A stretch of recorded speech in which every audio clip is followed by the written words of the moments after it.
السلام علیکم ویورز، دعا زہرہ کیس میں لیٹسٹ اپ ڈیٹ سے آپ کو آگاہ کرتے چلیں کہ دعا زہرہ کے والد مہدی علی کاظمی نے دعا زہرہ کی بازیابی کے لیے نئی درخواست عدالت میں جمع کروا دی۔ درخواست میں موقف اپنایا گیا ہے کہ جب دعا زہرہ کے اغوا کا واقعہ ہوا، اس وقت دعا کی عمر 13 سال 11 ماہ اور 19 دن تھی۔ دعا زہرہ کی عمر سے متعلق نادرہ دستاویزات، تعلیمی اسناد، پاسپورٹ، برتھ سرٹیفکیٹ موجود ہے۔ درخواست میں موقف اختیار کیا گیا ہے کہ ظہیر احمد نے مغویہ کو پنجاب لے جا کر چائلڈ میرج کر لی ہے۔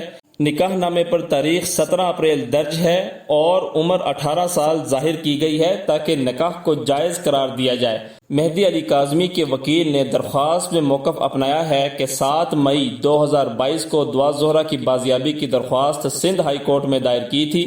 پولیس نے 6 جون کو دعا زہرہ کو سندھ ہائی کورٹ میں پیش کیا تھا۔ عدالت نے دعا زہرہ کی عمر کے تعین کا حکم دیا تھا۔ درخواست گزار مہدی کاظمی نے موقف پیش کیا کہ دعا زہرہ کا سنگل میڈیکل بورڈ نے بون ویریفیکیشن کے بعد عمر 17 سال کے قریب بتائی تھی۔ عدالت نے دعا زہرہ کو اپنی مرضی سے کسی کے ساتھ بھی جانے کی اجازت دی تھی۔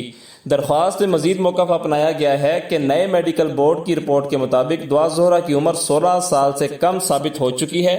پنجاب میرج ایکٹ 2016 کے مطابق شادی غیر قانونی ہے۔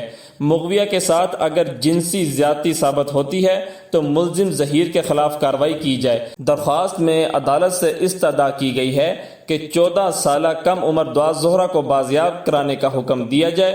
دعا زہرہ کو ظہیر احمد کی غیر قانونی حراست سے بازیاب کرا کے والدین کے حوالے کیا جائے۔ عدالت سے مزید استدعا یہ کی گئی ہے کہ دعا زہرہ کو ملک سے باہر لے جانے سے روکا جائے۔ جی ویورز، تو دعا زہرہ کیس اب بہت اہمیت حاصل کر چکا ہے کیونکہ دعا زہرہ کی عمر 16 سال سے کم ثابت ہو چکی ہے، جبکہ پنجاب میرج ایکٹ 2016 کے مطابق شادی غیر قانونی ہے۔ اور جب پنجاب میں دعا زہرہ کا نکاح ہوا تو نکاح نامے میں عمر کو 18 سال ثابت کیا گیا، اس لیے کہ نکاح اور نکاح نامہ جائز قرار پائے۔ یہ اگر ثابت ہو جاتا ہے آگے چل کے کہ اس کی جو عمر ہے وہ چھپائی گئی ہے اور 18 سال ثابت کی گئی ہے نکاح کو جائز قرار دینے کے لیے، جبکہ اصل عمر کا تعین ہو چکا ہے، تو یقیناً ظہیر کے خلاف مقدمہ دائر ہو سکتا ہے۔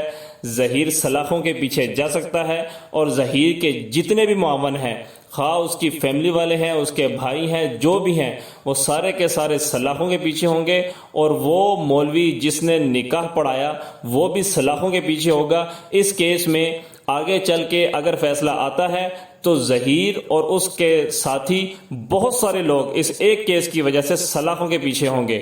جی ویورز، مزید اپڈیٹس کے لیے ہمارا چینل سبسکرائب کریں، ویڈیوز کو لائک کریں، ہمارے ساتھ رہیں۔ اللہ حافظ۔